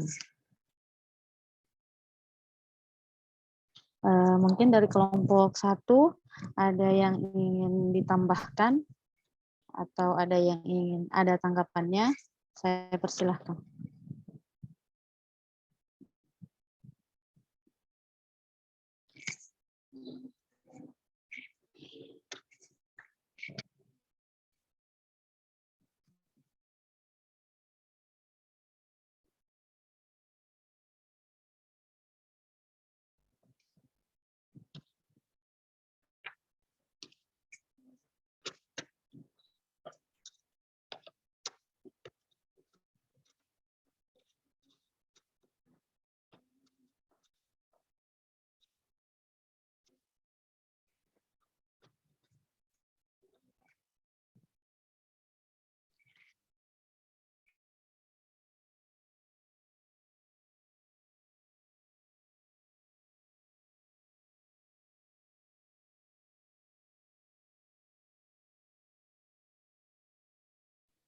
Oke, kalau tidak ada, mungkin sudah bisa menerima semua ini ya, karena kasusnya sama. Coba dari awal saya lihat dulu, dari awal ini kelompok. Nah ini ya, dari sini ada oknum PNS, sama juga tadi ya narkoba. Lalu ini lagi dia jual vaksin secara ilegal di Sumatera Utara sana. Nah, ini sampai kepada luar biasa, ini sampai pada menteri ya, menteri pemberdayaan gunaan negara ya. Karena ini masalah yang sangat memalukan sebetulnya ini. Ada oknum PNS seperti itu, ada narkoba, ada main judi, ada minuman keras. Ya, saya heran juga. Tapi yang jelas tidak ada yang dari Latsar ini. Latsar itu kan rekrutnya luar biasa, ada sistem CAT, doa-doanya makbul. Jangan-jangan ini ada yang lompat jendela ini ya, ada karena ada yang membayar, ada yang nota jangan bayar mahal, sehingga harus ada pengembalian. Ini termasuk manajemen ASN itu yang kita pelajari kemarin itu, baik di MOC, yaitu sistem merit. Sistem merit mulai dari awal penerimaan, kemudian promosi, mutasi, pengembang karir, sampai pada berakhirnya karir PNS itu pensiun, meninggal, dan sebagainya, seperti itu. Nah, terus dari kelompok 2 ini, Kiki dan teman-teman tadi ini, siapa semua ini, silakan di bawahnya lagi. Nah, ini miskin integritas, akuntabilitas sebagai aparatur, tidak memahami tugas, itu lemahnya sistem pengawasan, ini kena semua ini. Baru di atasnya lagi, melanggar kewajiban, tidak menaati peraturan perundang. Ini langsung menggesek pada aturan-aturannya, peraturan ya, tadi saya lihat di bawah ini lagi coba undang-undang, nah ini ya, undang-undang 5, kemudian peraturan pemerintah nomor 11 tentang manajemen PNS, tidak melaksanakan tugas dengan jujur, tanggung jawab, tidak disiplin, kode etik, kode sikap perilaku, banyak itu. Bahkan melanggar sumpah. Dan pasti mereka ini sudah disumpah. Sumpah sebagai PNS, sumpah sebagai pejabat fungsional, ataupun juga pejabat struktural. Nah, kemudian solusinya, melakukan pembinaan spiritual, karakter, ya, membiasakan diri untuk menumbuhkan dan mempertahankan prinsip malu dalam diri yang malu. Ada juga istilah gaji buta ya, bukan cuma orang yang buta, gaji juga bisa buta ini. Nah, perlu dilakukan sidak sewaktu-waktu, menilai ini pada pengawasannya, sidak perlu memang itu. Membuat regulasi dengan sistem sanksi.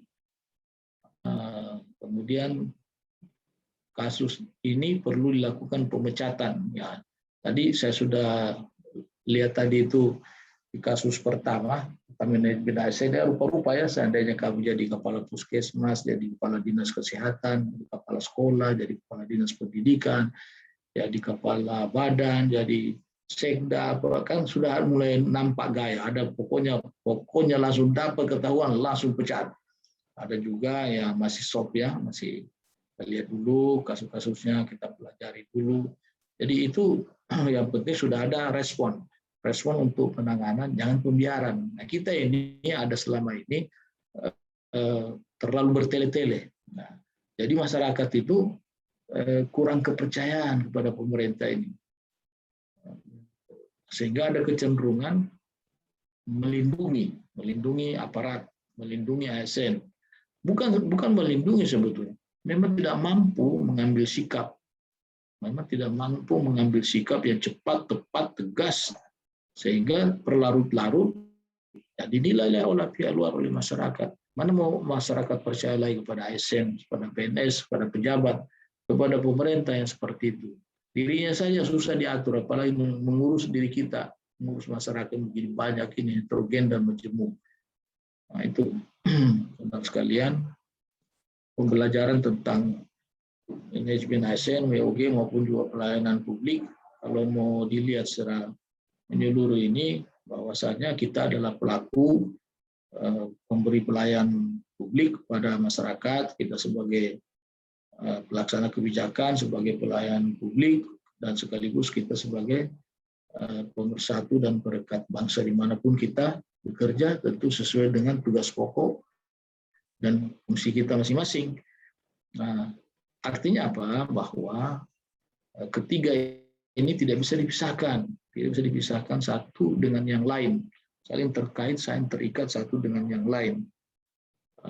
Baik, kita tinggalkan saja kasus kita, kelompok 1 dan 2 ini secara bergantian, mulai dari pelayanan publik, POG maupun juga manajemen ASN, luar biasa semuanya, mantap. Mari kita beri aplaus yang meriah kepada kelompok 1 dan kelompok 2 untuk pendalaman kasus tugas kelompok, manajemen ASN, WOG, dan juga pelayanan publik. Nah, sekarang saya mau mengantar Anda untuk sedikit, masih ada waktu ini, silakan ditampilkan dulu tugas individunya, biar tahu, ya kalau sudah bagus, itulah yang menjadi contoh bagi Anda semua. Ada yang sudah banyak mengirimkan ke saya ini, terakhir ini ada nama siapa ini? Kiki. Nah, ini Kiki. Kiki sudah mengirimkan kerja tugas individunya. Kiki, mana Kiki? Iya, hadir, Pak. Nah, kan saya bilang nanti di paparannya, di paparan Iya, tugas Pak. individu. Coba Kiki buka, biar teman-teman lihat. Nah, silakan. Kita sudah bisa mengkaitkan dengan kasus, tapi sekarang kita kaitkan tugas individu. Nanti sudah ada gambarannya, ada gambaran ke penyusunan rancangan aktualisasinya ke depan.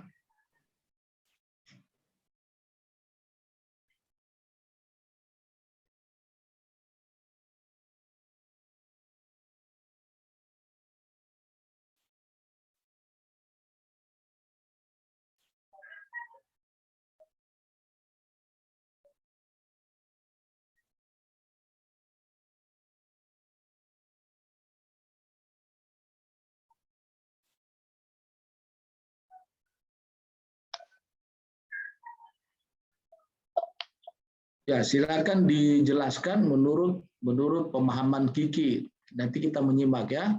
Silakan. Iya, Pak. Iya. Ya, terima kasih.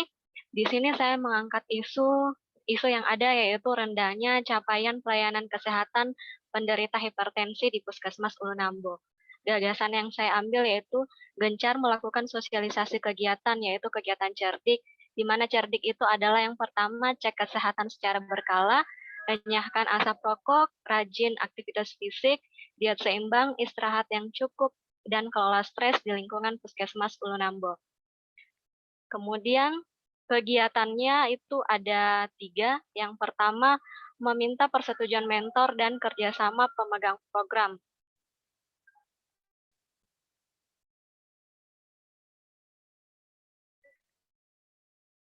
Di sini ada 4 tahapan kegiatan. Dari kegiatan pertama, konsultasi dan mentor menjelaskan tujuan dan rancangan aktualisasi. Yang kedua, memberikan lembar persetujuan untuk ditandatangani mentor. Yang ketiga, berkoordinasi dengan pemegang program Puskesmas untuk permintaan data capaian program itu terkait dengan kegiatan cerdik. Di sini keterkaitan nilai dasar pelayanan publik yang saya ambil itu ada yang pertama kejelasan, untuk menjelaskan dengan baik dan jelas semua tujuan dan rencana kegiatan. Kemudian yang kedua kedisiplinan, kesopanan, dan keramahan. Melakukan konsultasi dengan mentor dilakukan dengan sopan, berbicara yang baik, mendengar semua masukan dengan baik tanpa memotong pembicaraan saat mentor sedang berbicara. Kemudian yang ketiga kepastian waktu, di mana saya berkonsultasi dengan mentor di saat beliau tidak sedang sibuk dengan pekerjaan penting dan mendesak lainnya. Kemudian keterkaitan nilai dasar pelayanan publik ini itu dikaitkan dengan kegiatan yang diambil dalam isu ini. Kemudian kegiatan yang kedua itu adalah melakukan sosialisasi kegiatan cerdik.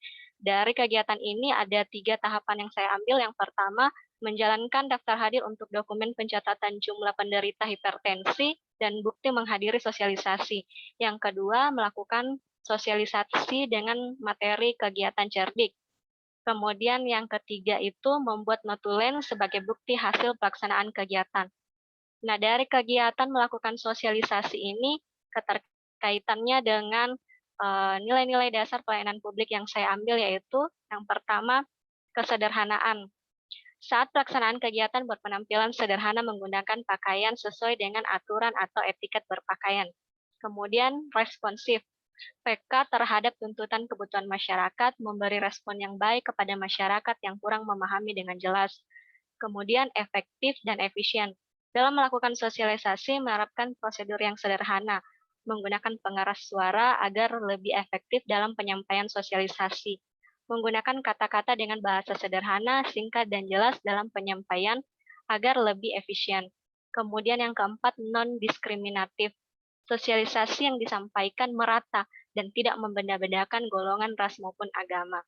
Kemudian yang kelima, kejelasan. Apa yang disampaikan hendaknya dapat diterima dan mudah dipahami dengan baik oleh masyarakat. Kemudian yang keenam, kepastian waktu. Sebagai pelaksana kegiatan, saya datang 30 menit sebelum kegiatan dilaksanakan. Kemudian kegiatan yang terakhir itu adalah melakukan monitoring dan evaluasi pelaksanaan kegiatan. Tahapannya ada 3, yaitu mereview kembali hasil pemahaman masyarakat setelah sosialisasi dengan pengadaan kuis. Yang kedua, melaporkan hasil pelaksanaan kegiatan kepada Kepala Puskesmas sekaligus selaku mentor. Yang ketiga, mengevaluasi hasil pelaksanaan kegiatan bersama mentor dan pemegang program untuk menjadi acuan dalam pelaksanaan kegiatan ke depannya. Dari kegiatan monitoring dan evaluasi, kaitannya dengan nilai dasar pelayanan publik, yaitu yang pertama, partisipatif. Saya memberikan kesempatan kepada masyarakat untuk bertanya, dan sebaliknya agar kegiatan tidak monoton hanya berfokus pada saya, dan lebih memotivasi dan berkesan bagi masyarakat. Kemudian yang kedua, akuntabel. Hasil yang telah dicapai akan saya evaluasi dan susun laporannya dengan baik. Selanjutnya, saya mempertanggungjawabkan kepada Kepala Puskesmas selaku mentor dan penanggung jawab program terkait. Terima kasih. Silakan dikomentari dan diberi masukan teman-teman, dari Bapak juga silakan.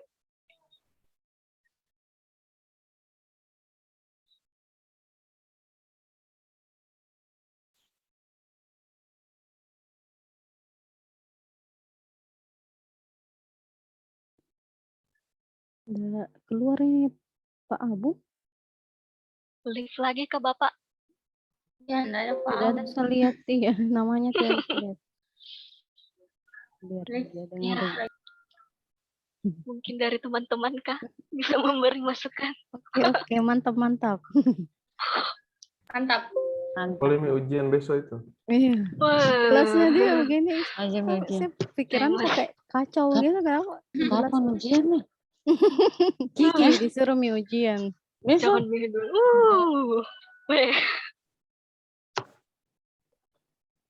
Mana kesan ini Bapak? Masuk kembali kah? Pelayanan publik saja ini tambah WOG.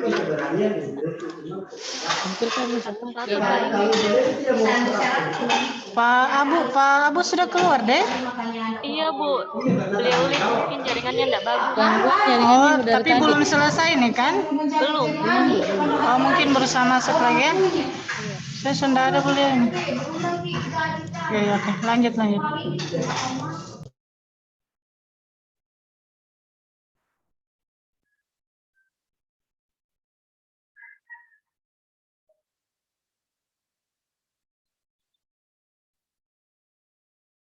Nih, saya ini bingung ini nilai-nilai dasar pelayanan publik ini.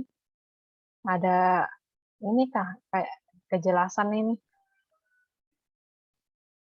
Kejelasan yang ada di catatanku ini, pelayanan publik yang agenda 3 ini. Itu ada di apa namanya? Modul yang kemarin. Ya, Modul. Karena di slide-nya Pak Abu itu hanya persingkatan. Ya, partisipatif, transparan, responsif, tidak diskriminatif, mudah dan murah, efektif dan efisien, aksesibel, akuntabel, berkeadilan. Kalau kejelasan itu kan masuk ke akuntabilitas di agenda 2 di ada di kemarin. Oh, Di PowerPoint-nya ada itu. Jadi saya bingung kayak kayak tertukar-tukar.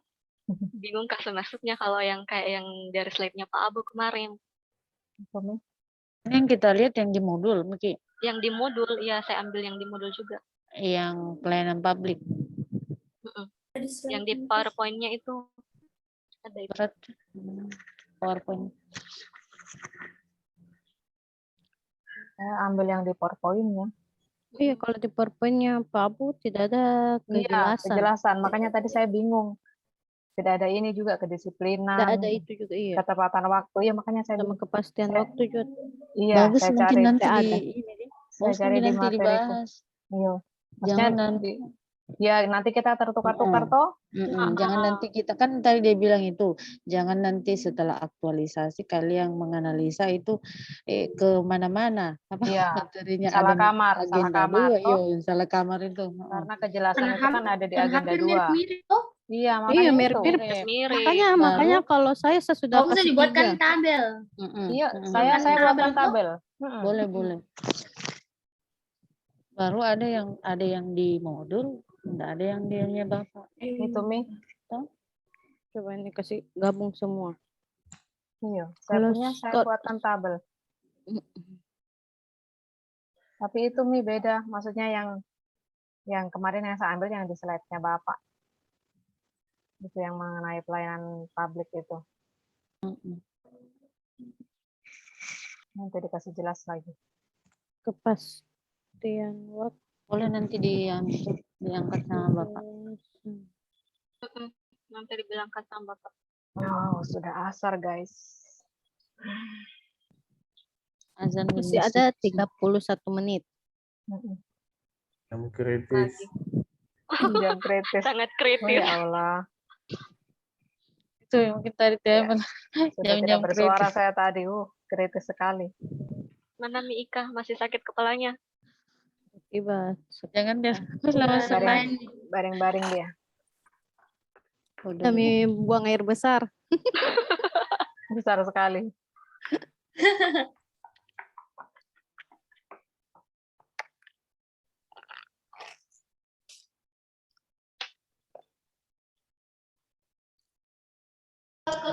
Ya, Pak Abu sudah masuk.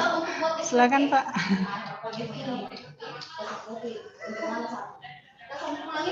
Kita lihat modul pelayanan publik.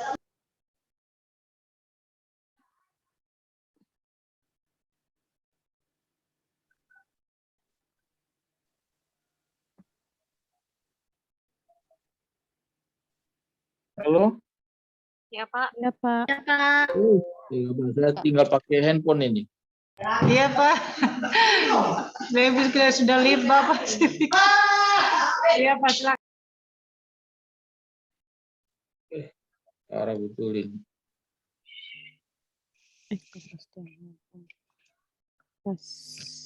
Mohon maaf Pak, di ruangan ini lagi rame.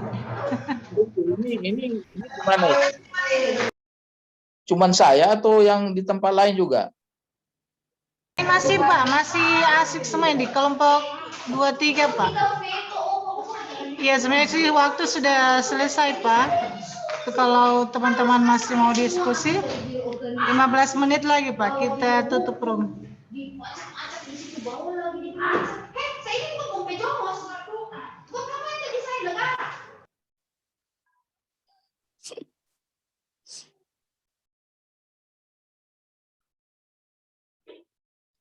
Bagaimana teman-teman itu sudah bisa paham dengan tugas individunya? Kalau saya lihat tugas individunya mereka sudah memahami semua ya. Saya mau memastikan saja.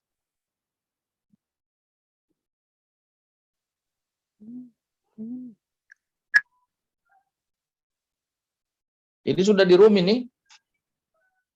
Di room kecil ini, Pak. Iya.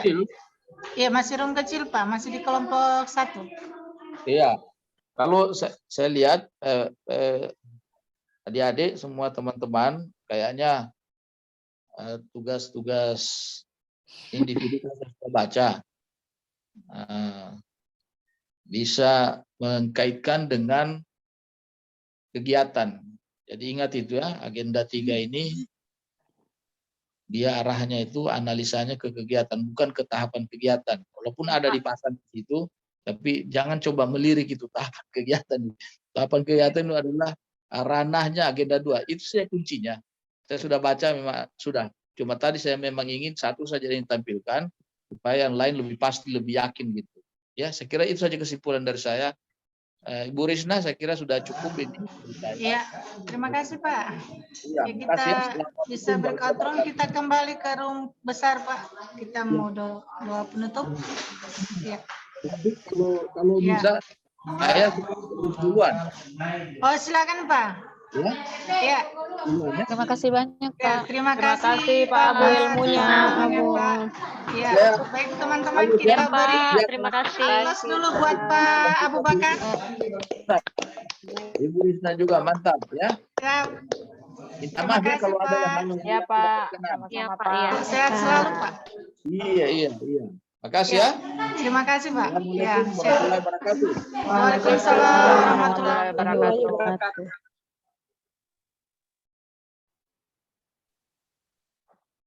Jadi ke room besar ya, breakout room. ya Ibu. Kita buka bersama.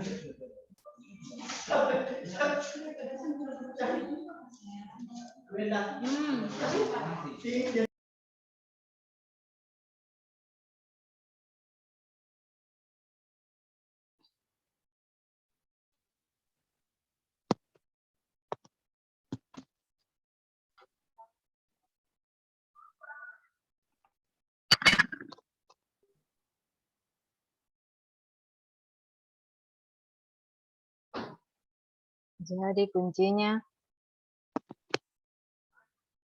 agenda 2, tahapan kegiatan, agenda 3, kegiatan. Iya, saya baru tahu ternyata begitu. Dari kemarin, dari sama Ibu Trin sudah tahu dong. Enggak, saya tahu kalau Butin yang itu tahapan cuma Pak Abu pantasan kenapa tugasnya suruhnya di kegiatan saja. Sudah dibilang kemarin Pak Abu itu dia fokus di kegiatan. Iya. Jadi bagaimana ini tadi yang prinsip-prinsip pelayanan publik yang tidak itu sempat saja kita partisipatif.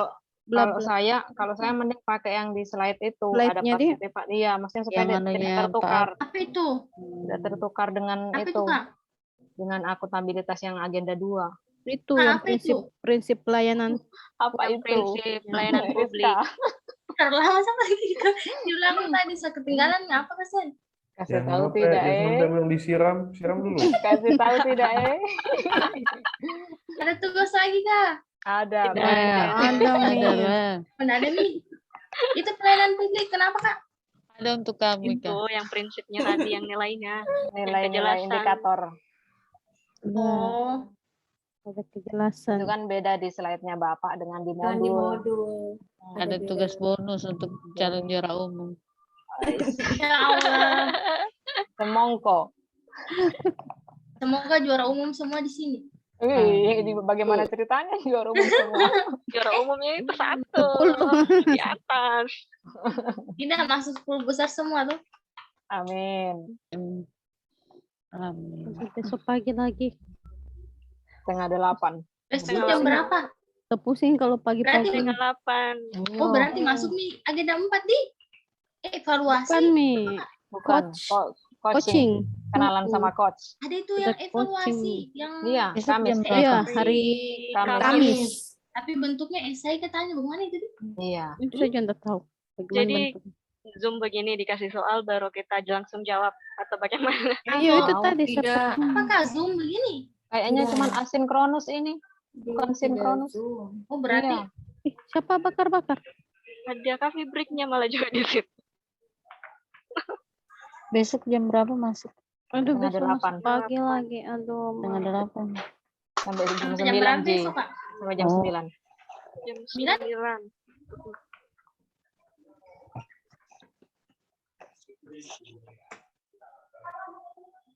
Selama itu bisa bareng-bareng. Bareng-bareng dulu. Lanjut Mika.